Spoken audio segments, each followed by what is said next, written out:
Pode se assentar, querido. Apocalipse capítulo 3, a partir do verso 14, nós vamos ler lá no fim. É o último trecho que nós vamos ler. Eu quero vir com você em alguns entendimentos. Nós estamos na série Tesouro dos Atentos. E a gente vem falando o quanto Deus está disponível para se comunicar conosco. Só que muitas vezes nós não paramos para perceber a voz dele, para estar atentos àquilo que ele quer dizer. A gente vem explicando nas últimas semanas que o entendimento profético que nós temos que ter é justamente esse, a capacidade de ouvir o céu e participar daquilo que Deus está fazendo através do entendimento que nós temos aos nossos ouvidos e ao nosso coração. A gente vem falando, para que isso culmine na conferência profética, o quanto é importante nós nos movimentarmos segundo a voz do Espírito e segundo a direção dele. E hoje o tema da mensagem é assentados com ele. Por quê? Porque tem um lugar que ele nos convida para assentar com ele. Tem um lugar que ele nos convida para entrar com ele. E o que é interessante? O interessante é que, assim como este lugar é um lugar que nós queremos ir, existe um outro lugar muito perigoso na vida de um cristão. Mas muito perigoso mesmo. Nós vamos primeiro falar desse lugar perigoso. Cutuca alguém que está do teu lado e fala assim: tem um lugar que é perigoso. Preste atenção, para você não ir para lá. Coloca para mim, por favor, o primeiro versículo, que é Mateus 7, 21 ao 23. Eu quero que você preste atenção aqui. Preste atenção aqui. Nem todo aquele que diz Senhor, Senhor, entrará no reino dos céus, mas apenas, preste atenção no que está escrito aqui. De quem são essas palavras? De Jesus. Mas apenas aquele que faz a vontade do meu Pai que está nos céus. Agora me explica uma coisa aqui. Legal, eu entendi. O ensinamento de Jesus é claro. Nem todo aquele que fala Senhor, Senhor, nem todo aquele que usa a linguagem evangeliquez de hoje em dia. Qual que é a linguagem evangeliquez? Glória a Deus, aleluia, misericórdia, está amarrado, não é? Glória, manto, bênção. Então nem todo aquele que diz Senhor, Senhor, nem todo aquele que é evangélico, frequenta uma igreja e fez incluiu a sua vida num sistema litúrgico de uma igreja, entrará no reino dos céus. Por quê? Porque vir à igreja não salva ninguém. Mas é aquele que faz a vontade do Pai que está no céu. Agora, como fazer a vontade do Pai que está no céu, se eu não conheço a vontade desse Pai? E se eu não estou disposto a ouvir o que Ele tem a me dizer a respeito da vontade dEle? Ah, mas eu leio a Bíblia, mas ela é uma verdade para você ou ela é apenas conhecimento teórico? Será que você tem estado sensível a perceber a voz de Deus aos seus ouvidos, no seu espírito, nos sinais que Ele promove ao seu redor? Das vezes que Ele tenta te avisar que um movimento seu não é o que você está fazendo? Será que você tem estado sensível à voz do Espírito Santo para que você conheça a vontade do teu Senhor? Ou você tem andado desatento e desapercebido e distraído? E às vezes fazendo tudo aquilo que não tem nada a ver com o que Deus gostaria que você vivesse. Mas o texto continua e Jesus continua dizendo: muitos me dirão naquele dia: Senhor, Senhor, não profetizamos em teu nome, e em teu nome não expulsamos demônios e não realizamos muitos milagres? Próximo. Então eu lhes direi claramente. Como que Jesus vai dizer? Claramente: nunca os conheci. Afastem-se de mim, vocês que praticam iniquidade. Deixa eu te explicar uma coisa. Existem muitas pessoas que um dia tiveram um contato com o Senhor. Elas precisaram por algum motivo, vieram para uma igreja, foram em um evento, se envolveram em alguma coisa e de repente elas tiveram um toque de Deus. Porque há interesse em Jesus em conquistar o coração das pessoas. Há interesse em Deus em se comunicar com seus filhos. E essas pessoas tiveram um toque, algumas se envolveram um pouquinho mais, e elas entenderam e aprenderam que existe Espírito Santo, e elas tiveram algumas experiências com o Espírito Santo, e alguns dons que Deus deu permaneceram ali, e agora elas usam de maneira completamente iníqua, para as suas próprias vontades, para os seus próprios interesses, para o seu próprio ganho desonesto, para a sua própria corrupção. Pastor, existe isso e não pouco, infelizmente. Só que Jesus disse assim, ó, eu não vos conheço. Eu não conheço vocês. Vocês até fazem em meu nome. Vocês até expulsam demônios em meu nome. Vocês até curam em meu nome. Mas eu não conheço vocês. Agora eu quero ir para um outro versículo, para um outro texto, que eu quero depois falar sobre essa palavra. Mateus 25, do 1 ao 13. Olha lá o que diz. Preste atenção. Jesus de novo contando uma parábola. Então o reino do céu será semelhante a 10 virgens. Fala comigo, 10. Que pegaram as suas lâmpadas e saíram para encontrar-se com o noivo. Jesus aqui traça um paralelo da igreja sendo esse símbolo das 10 virgens e o noivo sendo ele. E ele continua. 5 delas eram insensatas e 5 prudentes. As insensatas pegaram as suas lâmpadas, mas não levaram óleo. O que era uma lâmpada? Segura o versículo aí. Era um... Eu vou explicar assim, vai. Era uma bolachinha de barro. Um pouco maior que um cookies. E ele era oco por dentro. Sabe quando faz um oquinho por dentro e um furinho no meio. Põe um pouquinho de óleo, põe um paviozinho ali de tecido. Acendia. Aquilo você punha na palma da mão. Porque como é barro, o lado de baixo não esquenta. Porque o fogo está em cima. E aquilo você conduzia na mão para andar de noite de maneira individual. Isso era uma lâmpada, não era igual a do gênio não, tá? Então era isso, uma lâmpada naquele tempo. Então logo precisava abastecer o óleo ali sempre, sim ou não? Então tá, 5 eram insensatas e pegaram as suas lâmpadas, mas não levaram óleo. As prudentes, porém, além das lâmpadas, levaram óleo nas vasilhas.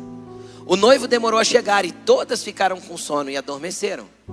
À meia-noite ouviu-se um grito, o noivo se aproxima, saiam ao encontro dele. Então todas as virgens acordaram e prepararam as suas lâmpadas. As insensatas disseram às prudentes, dê-nos um pouco do óleo, pois as nossas lâmpadas estão se apagando. Elas responderam, não, pois pode ser que não haja o suficiente para nós e para vocês, vão comprar o óleo para vocês. Saindo elas para comprar o óleo, o noivo chegou e as virgens que estavam preparadas entraram com ele para o banquete nupcial e a porta foi fechada. Mais tarde chegaram também as outras e disseram, Senhor, Senhor, abre-nos a porta. Ele, porém, respondeu, em verdade lhes digo que não as conheço. A resposta é a mesma e o clamor é o mesmo. Senhor, Senhor. Ou seja, eram pessoas que sabiam com quem estavam falando, mas não eram conhecidas dele. Agora, na hora que eu olho para essa parábola, eu tenho 10 virgens, pessoas que foram purificadas. Virgem é um sinal de santidade, de pureza. Pessoas que foram alcançadas por Jesus e passaram por esse processo de santificação. Quando eu olho a lâmpada e o fogo, são pessoas que foram um dia acesas por Jesus e a sua fé se tornou uma fé viva. Mas em dado momento do caminho, elas passaram a ser imprudentes e insensatas. Na sua caminhada cristã, elas passaram a ser imprudentes e insensatas. E quantos de nós um dia teve uma experiência maravilhosa com Deus lá atrás, e aí na sua caminhada cristã, a gente passou a ser insensato e imprudente, ignorando a voz dele, fugindo das suas ordenanças, fugindo do que ele manda a gente fazer e não o obedecendo. Esses são aqueles que não levaram a botija de óleo, porque a botija de óleo não podia ser compartilhada. E vamos falar, No reino dos céus e na Bíblia Sagrada, tudo aquilo que, a única coisa que não pode ser compartilhado, porque o dinheiro pode ser compartilhado, o abraço, a família, tudo pode ser compartilhado. A única coisa que não dá para ser compartilhado no reino dos céus é o meu relacionamento com Deus. Como que eu compartilho isso com alguém? É possível? Não. O óleo é esse relacionamento contínuo com o Senhor, de uma vida em obediência, de uma vida que vive mediante a vontade dEle. Agora, sabe o que é interessante? É que todas sentiram sono, todas dormiram, a lâmpada de todas se apagaram enquanto dormiam. O que isso nos mostra? Que pode ser que na nossa caminhada de fé tenha algum momento que a gente vai estar cansado. Só que existia óleo guardado, existia um relacionamento vivo, que na hora que eu desperto, eu corro para quem tem que correr. Está pronto, é só acender a lâmpada e o fogo volta novamente. Mas as outras eram imprudentes, elas não nutriram o relacionamento da sua caminhada cristã. Elas um dia foram purificadas, um dia elas foram libertas da sua velha vida. Então ela fazia coisas erradas e ela deixou algumas coisas erradas, mas ela não nutriu a sua caminhada de fé. E como tem cristão assim hoje em dia? Tudo que ele tem para falar a respeito de Deus é o que aconteceu um dia lá atrás, quando ele foi alcançado por Jesus. Quando lá nas primeiras experiências ele foi tocado. E depois, acabou o toque? Acabou o relacionamento? Sabe o que eu acho interessante? Quando eu preciso perceber o que Deus tem comunicado para alguma pessoa, e se ela está sensível a ouvir a voz de Deus, é só eu perguntar para ela assim, ó, qual que é a tua expectativa para os próximos dias e o que Deus tem feito na tua vida ou tem te apontado a fazer? Tem pessoas que fogem dessa resposta e vão lá para trás. Não, porque um dia eu vivi, porque um dia eu participei, porque um dia eu fiz. Deixa eu te falar, o teu currículo não te leva para o céu. Eu vou repetir isso. Deus não está preocupado com o seu currículo. Ele está preocupado se nos seus planos de hoje incluem os planos dele. Porque o reino de céus não se move pelo que foi feito, se move pelo que se há de fazer. Porque o que foi feito passou, ficou em memória, tem um memorial diante de Deus, vai servir para galardão na eternidade. Mas nós que estamos aqui, precisamos viver daquilo que Deus ainda tem para fazer nas nossas vidas daqui para frente. Ah, porque um dia eu vivi, isso serve para testemunho. Testemunho não movimento hoje. Testemunho convence as pessoas a respeito do que Cristo já fez na tua vida. Mas uma vida de relacionamento com Ele mostra para as pessoas que Ele ainda está na tua vida. E aí o que acontece? Acontece que essas virgens eram insensatas. E quando a porta se fechou, a resposta do noivo não é puxa, vocês estavam atrasadas. Ou puxa, por que vocês esqueceram óleo? Foi eu não as conheço. Do mesmo jeito que Jesus falou lá na outra vez. Sabe por quê? Porque todas as vezes que a palavra conhecer é aplicada na Bíblia, ela está falando de intimidade profunda.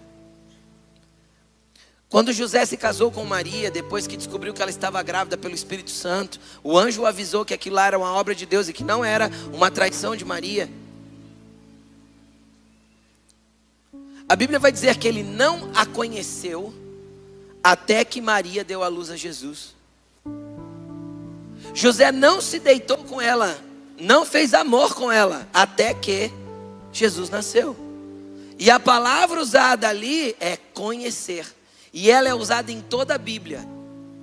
Quando um homem tomava uma mulher para se casar, e aí a Bíblia diz, e ele a conheceu. Agora, quando Jesus fala assim, ó, eu não te conheço, significa que você nunca abriu para ter um relacionamento íntimo com Jesus. E obviamente eu não estou falando de sexo, mas um relacionamento de profundidade no Espírito.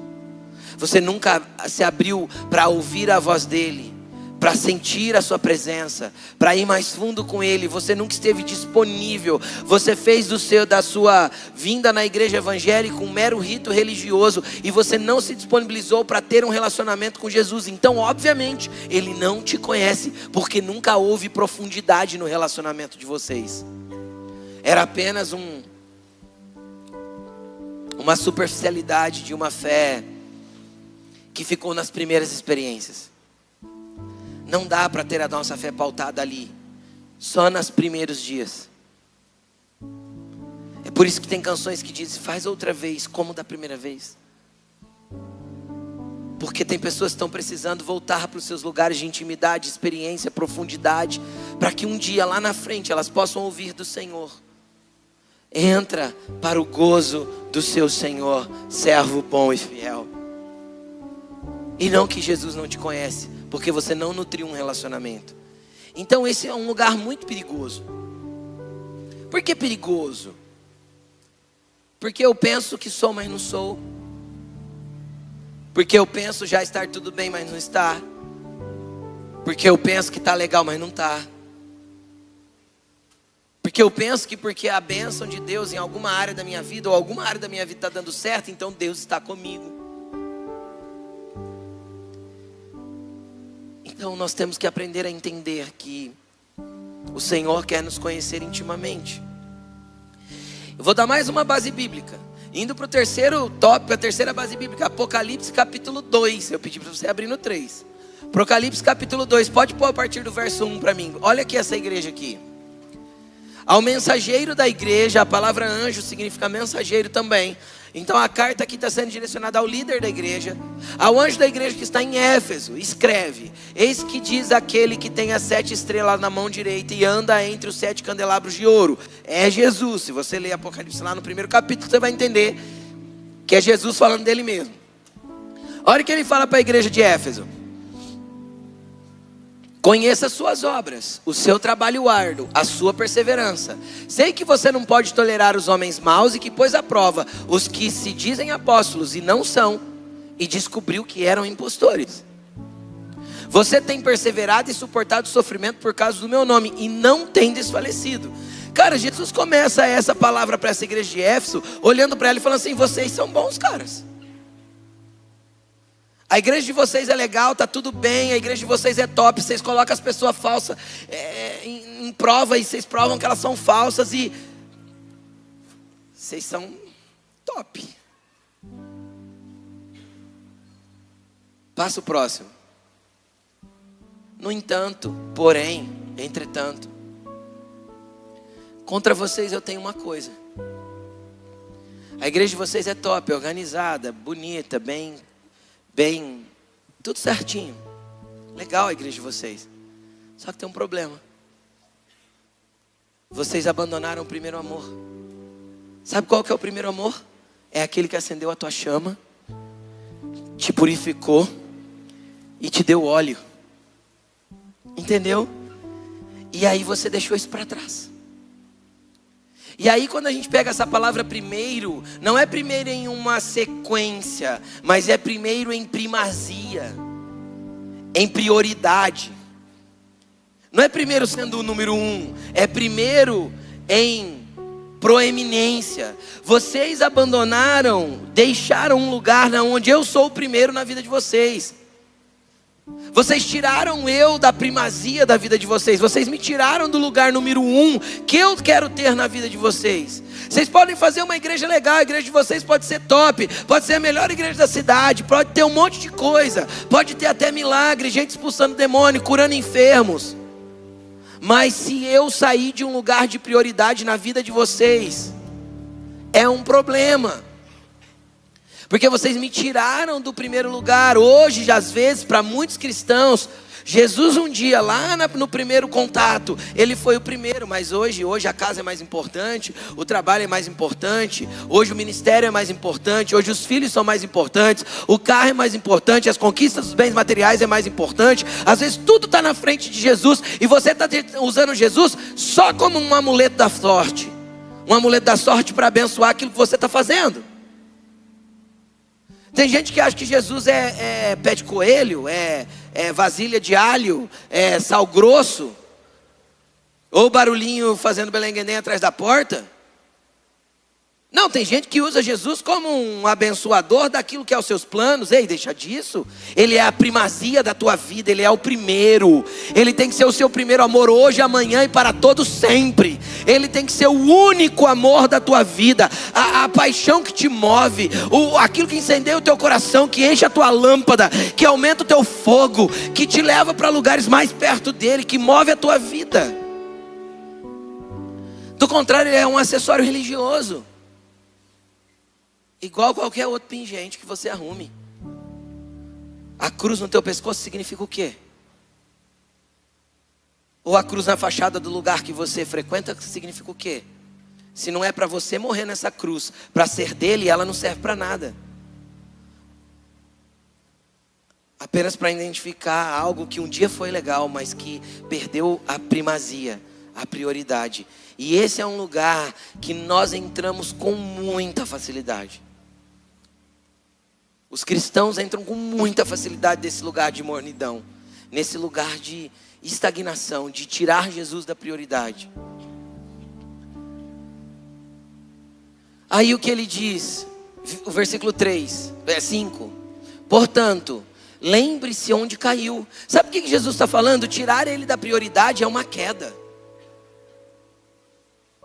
Porque tem gente que pensa que, quem já ouviu assim, a expressão, o pastor caiu, roubou a igreja. Já escutou essa ou não? O pastor caiu, saiu com a mulher. Porque só cai quando é essas coisas. Só que tem muito pastor, antes do pastor cair com a secretária, ou antes do pastor cair roubando a igreja, ele caiu do primeiro amor. E tem um monte de cristão caindo em outros pecados porque abandonou o primeiro amor. Então o teu problema é que você está flertando com o pecado porque o amor não é mais Jesus. O amor agora é o pecado que você está flertando. Então o problema é um lugar, é um ambiente de prioridade, um ambiente de primazia, um ambiente de primeiro. Você trocou o primeiro e agora o outro é mais importante. Então você vai trocar por qualquer outra coisa. E aí a gente vai vivendo a nossa vida assim, conduzindo nossa cristandade assim. Agora qual que é o problema disso? O problema disso é que o fim, eu tenho uma frase que eu não quero ouvir. No fim, eu tenho uma frase que eu não estou disposto a ouvir. Eu não te conheço. Mas eu frequentei a igreja a vida inteira, eu era até voluntário lá. Mas a frase de Jesus é o quê? Eu não te conheço. Pastor, é forte, né? E essas são palavras de Jesus, você acredita? Graças a Deus que não são minhas. É dele, tudo foi ele que falou, sem exceção. Agora vamos para o capítulo 3, que melhora um pouco mais. Não fica triste não, eu vou trazer o remédio também. Olha para a pessoa que está do seu lado e fala assim: você ainda está feliz? Pergunta para ela.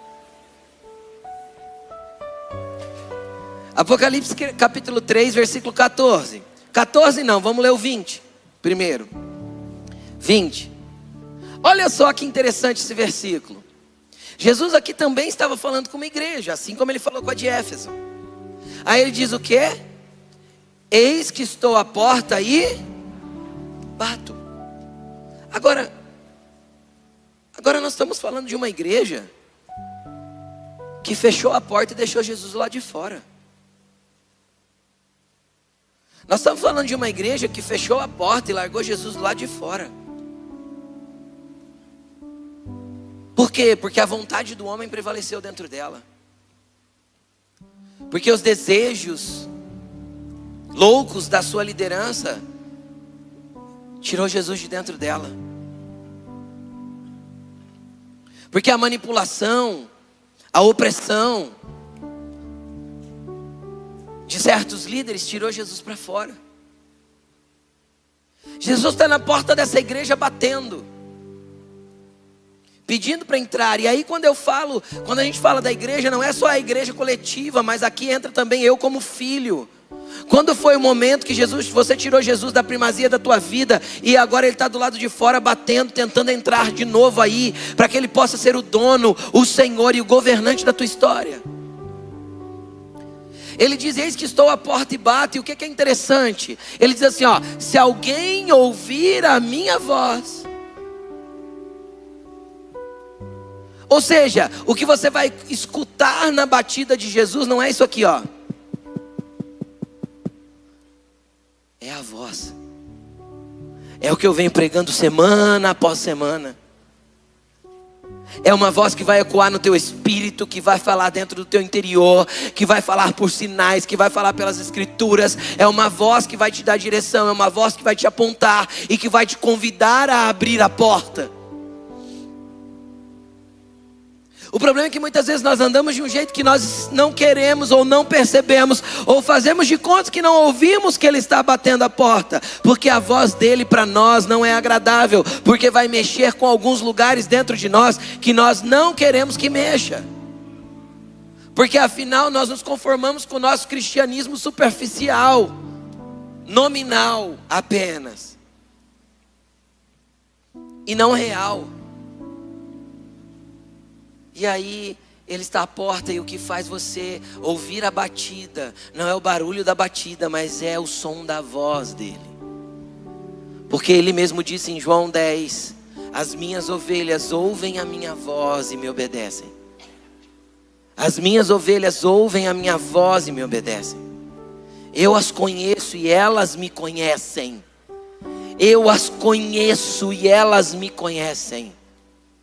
Sabe como que uma ovelhinha vai dar no aspecto natural, ela vai dar atenção à voz do seu pastor quando ela perceber, depois de muito contato, que ele só quer o bem dela e não o mal. Quando ela perceber, por muitas vezes ouvir aquela voz, que aquela voz é a voz que ela pode seguir, porque ela está sendo conduzida para um lugar de vida. Quem está entendendo o que eu estou falando? Então por isso nós precisamos insistir num relacionamento, numa intimidade, em nos aprofundar com Jesus. Porque do contrário vai ser tudo superficial. E sabe o que é interessante? É que quando Ele bate a porta e nós ouvimos a voz e abrimos, a gente entra para cear com Ele. A gente entra para ir para a mesa com Ele. Agora preste atenção. Quem estava até agora com a porta trancada para Jesus, você acha que você teria qualquer coisa para pôr nessa mesa que o agradasse? Então a mesa está vazia, querido. Mas Ele traz tudo para a mesa. Ele está insistindo para entrar, porque Ele te convida para sentar. Ele coloca o pão na tua frente para alimentar o teu espírito. Ele se assenta com você e te chama de filho. Ele faz tudo e você simplesmente precisa abrir a porta. Só que quantas vezes a gente escolhe deixar Ele para o lado de fora? O que Jesus faz por nós, querido, você sabe o que é? É a mesma coisa que você entrasse num restaurante chique, de um ticket alto. Aquele que você reservou lá 500, 600, 700 reais para uma noite com a sua esposa. E quando você entra, presta atenção na cena, você entra, aí você olha para o garçom e fala assim: pode sentar na mesa, porque hoje sou eu que vou te servir e ainda vou pagar a comida que você vai comer. Isso é o que Jesus fez por mim e por você. Eu não merecia nem estar na mesa, quanto mais ser servido por Ele. Eu não merecia nem estar ali, mas Ele me chamou de filho. Ele me escolheu. Ele me deu uma cadeira, Ele me colocou na mesa. Ele me chamou de seu. Ele te escolheu, Ele te amou quando você não merecia, quando você não entendia.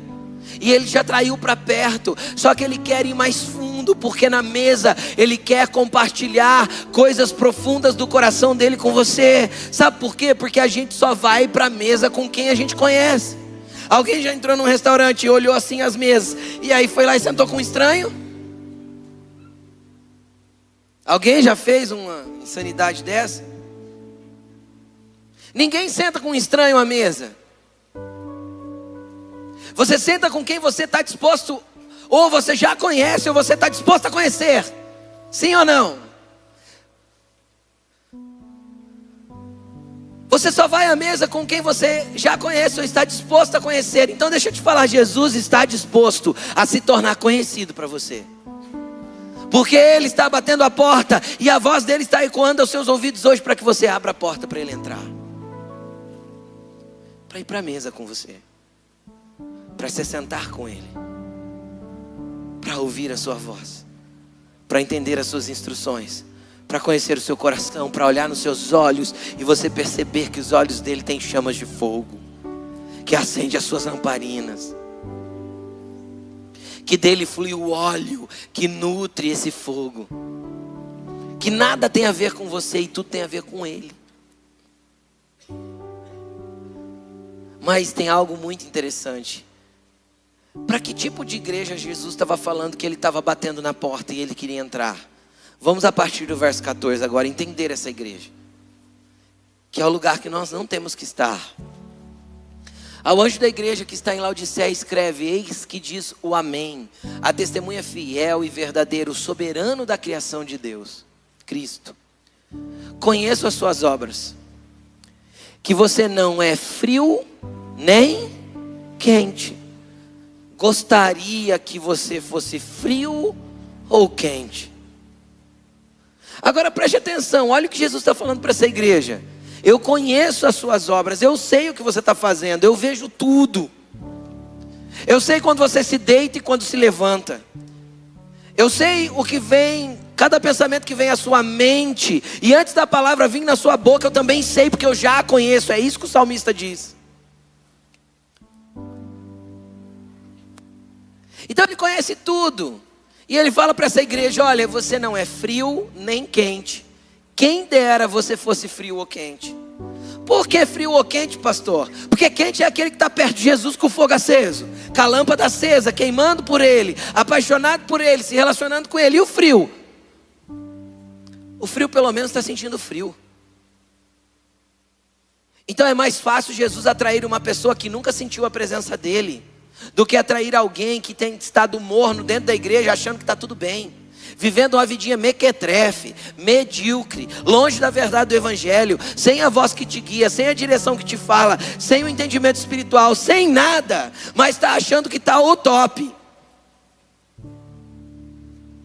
Por quê? Porque às vezes está expulsando demônio, às vezes está prosperando financeiramente, às vezes algumas coisas ainda estão acontecendo.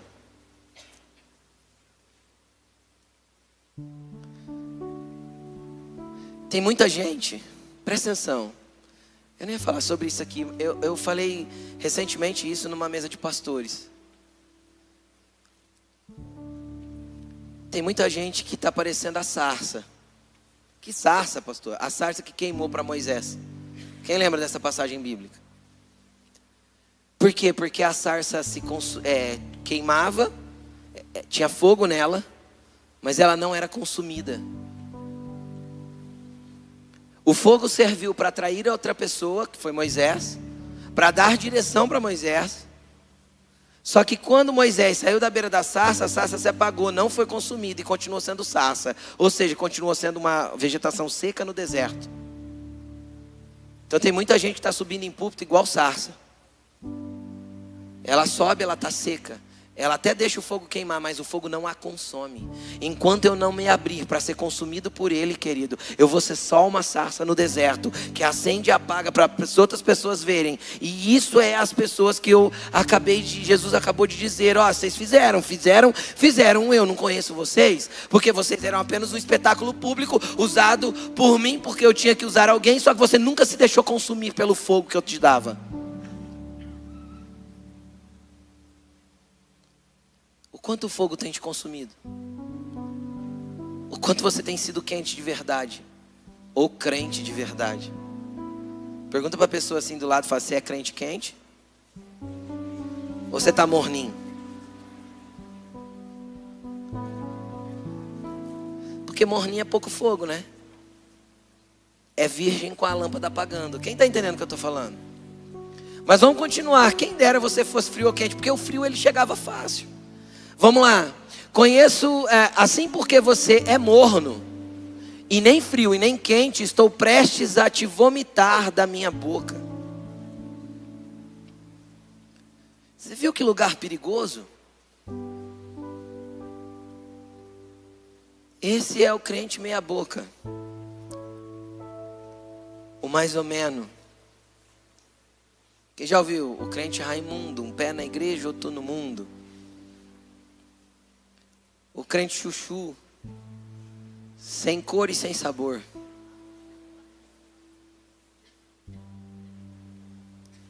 Aguado, sem graça. Está na hora de mudar isso. Até quando você vai conduzir seu cristianismo assim? Jesus está convidando essa igreja, pelo menos umas 4, 5 semanas. Tem uma voz que fala. Tem um Deus que se comunica. Tem um ambiente profético. Tem uma voz que te conduz. Tem um Senhor que te guia, que quer ser teu pai, teu amigo, teu Senhor, teu Deus, tua vida, teu tudo. Tem algo que quer te consumir você por dentro, para que a realidade de um novo ser se manifeste naquilo que Ele tem para fazer. Tem um Deus que te ama do jeito que você é, mas não vai te deixar do jeito que está. Porque se Ele se assentar à mesa, querido, vai mudar tudo. E às vezes quem reluta é você em não ser, mas não ser o que Ele quer que você seja. 17.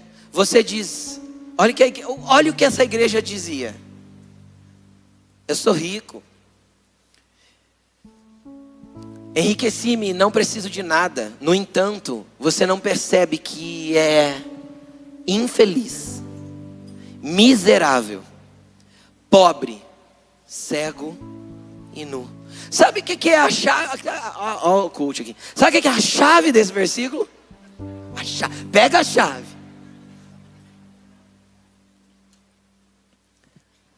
A chave está no percebe. O problema não era ele achar que era rico e dizer que era rico. O problema era ele não perceber que não era, que a riqueza exterior dele não era o reflexo de uma riqueza interior. O problema era ele não perceber que a riqueza de fora não refletia uma verdade da riqueza de dentro. O problema era a falta de percepção. E é o problema dos cristãos de hoje em dia. Eles não se percebem. E não se percebendo, não se arrependem. E não se arrependendo, não voltam para Deus. E não voltando para Deus, Jesus não os conhece. Jesus contou a história de 2 filhos. Um percebeu, o outro não. Qual que percebeu? O que foi parar no chiqueiro de porco. O que foi parar no chiqueiro de porco, a Bíblia vai dizer assim, e caindo em si, lembrou, na casa do meu pai tem abundância de pão. Ele lembrou da mesa, mas ele estava no chiqueiro, então ele caiu em si. Não espere Deus permitir que você vá até o chiqueiro para lembrar que tem mesa na casa do teu pai. Não saia da mesa. Não se levante dela, nunca. Só que tinha um outro irmão naquela mesma história que ficou em casa e não saiu da casa nunca. Ele frequentava a igreja, ele ia todo domingo lá, só que ele nunca tinha ido para a mesa com o pai, porque ele nem conhecia quem o pai era. Ele nunca caiu em si. Aí o irmão volta, o pai faz uma festa por causa do arrependimento do irmão, porque Deus celebra o arrependimento daquele que peca. O que está em casa fala assim, Senhor, nunca me deu um cabrito para celebrar com os meus amigos. Tem um monte de gente brigando por causa de cabrito, enquanto Deus está querendo te dar um banquete. Sabe por quê? Porque tem gente que ainda está na fila da bênção. Quem fica buscando bênção da mão de Deus é porque não entendeu quem Deus é. Pastor, eu não devo buscar minhas bênçãos? Não, você deve buscar o Deus da bênção. Porque o dia que você conhecer o Deus da bênção, tudo que você precisa está atrelado nele. Deixa eu te explicar uma coisa. Salmo de Davi, número 23. Você conhece o Salmo 23? O Senhor é o meu pastor e... Isso é o jeito que está traduzido para nós. No hebraico original seria mais ou menos assim: o Senhor é o meu pastor e nada mais desejarei. Ou seja, tudo que eu preciso está nele, então eu não desejo mais nada fora dele. O Senhor é o meu pastor e nada mais desejarei. Tudo que me é necessário eu tenho. Porque o que eu não tenho, eu não preciso. Porque se eu precisasse, Deus tinha me dado. Porque eu tenho o Deus da bênção. Eu tenho o Deus da minha vida. Então eu não preciso mendigar as bênçãos dele. Para de fazer campanha para Deus te dar as coisas. Quem faz campanha é porque não entendeu que é filho. Porque meus filhos nunca tiveram que fazer uma campanha para ganhar uma roupa minha. E nunca tiveram que fazer campanha para ganhar um tênis novo. E nunca tiveram que fazer campanha sequer para ganhar um presente caro meu. Então por que você está indo para a igreja fazer campanha? Corrente. Para de fazer essas coisas e conheça o Deus que está querendo se relacionar com você. Porque tudo que você precisa está nele. Tudo que você precisa está no Deus da tua vida. No Senhor da tua história. Para de andar como um mendigo espiritual, como um pedinte que fica clamando por alguma coisa do qual já é dono. Ah, pai, me dá um cabrito para celebrar com os meus amigos, quando lá de dentro tem um banquete, uma festa celebrando a vida dele no filho que se arrependeu. Tem um banquete para você celebrar essa vida. Vai ter uns BO no meio do caminho? Claro que vai. Por que Deus permite a gente ter algumas complicações na vida? Quem já teve problema na vida aqui, levanta a mão. Então tá, por que Deus permite, pastor, se eu ando com Ele? Porque Ele está te deixando melhor e aperfeiçoado para ter tudo aquilo que Ele quer te entregar. Porque Deus não pode entregar nas suas mãos aquilo que você não está pronto para receber. Porque Deus não pode fazer na sua vida aquilo que Ele não te forjou para ter. Porque senão o orgulho te toma. A soberba te domina. Entende? O desespero te abate. A depressão te mata. Então Ele vai forjar algumas coisas em você primeiro. Mas é um pai. Você quer a sugestão que Ele te dá? Quem aqui gostaria de receber um conselho? Sentar na mesa com Jesus e receber um conselho. Quem aqui gostaria? Então tá. Próximo versículo. Dou a você o quê? Conselho de Jesus. Eu acho que esse é bom, né? Porque diz que conselho, se fosse bom, era pago, não era dado, né? Mas no caso de Jesus eu não tenho dúvida que é bom, você concorda? Então qual que é o conselho? Primeiro, perceba. Você não está percebendo. Porque o dia que você perceber, querido, você pode vir comprar de mim. Não é isso que ele falou? Você vem e compra de mim, compra o que? Ouro refinado no fogo. Para quê? Para que você se torne rico de verdade. Porque aí não é a riqueza exterior, são as riquezas eternas que Ele quer liberar sobre a tua vida. É isso que Ele quer fazer em você. O que Ele fala mais? Vem, compre roupas brancas para que você vista e não se manifeste mais a sua vergonha ou a vergonha da sua nudez. Eu quero te cobrir com as minhas vestes. Eu quero te dar a minha identidade.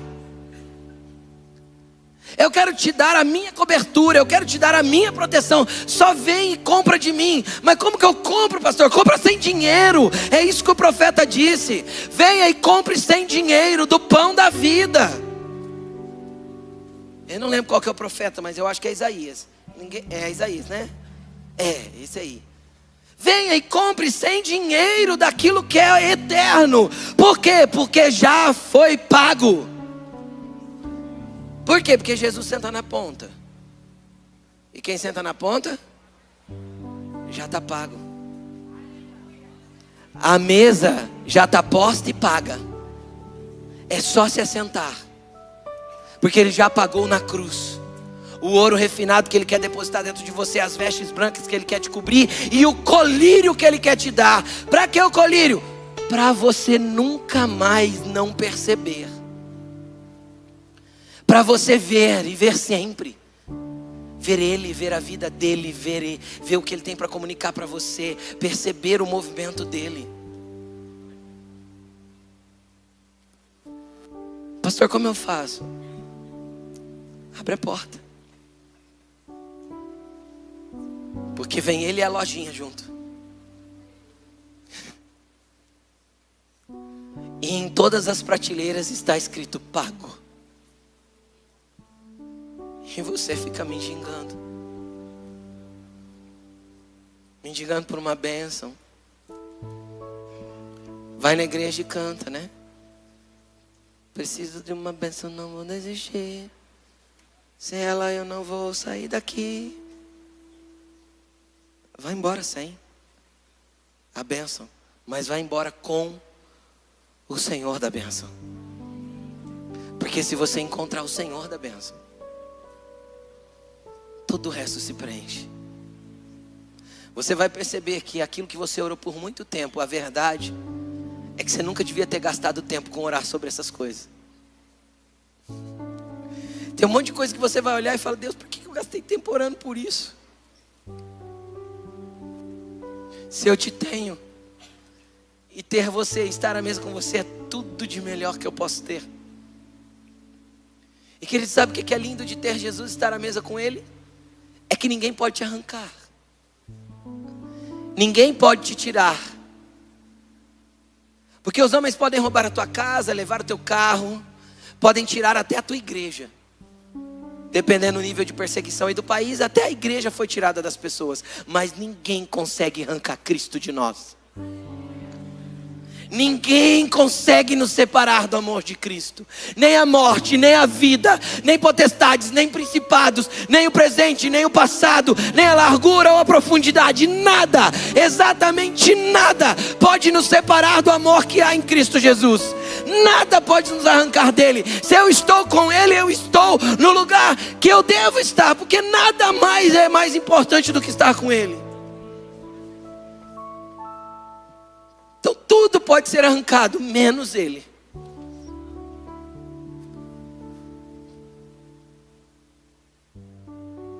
Versículo 19. Eu repreendo e disciplino aquele que... Você entende porque as palavras dele às vezes eram duras? Porque ele te ama.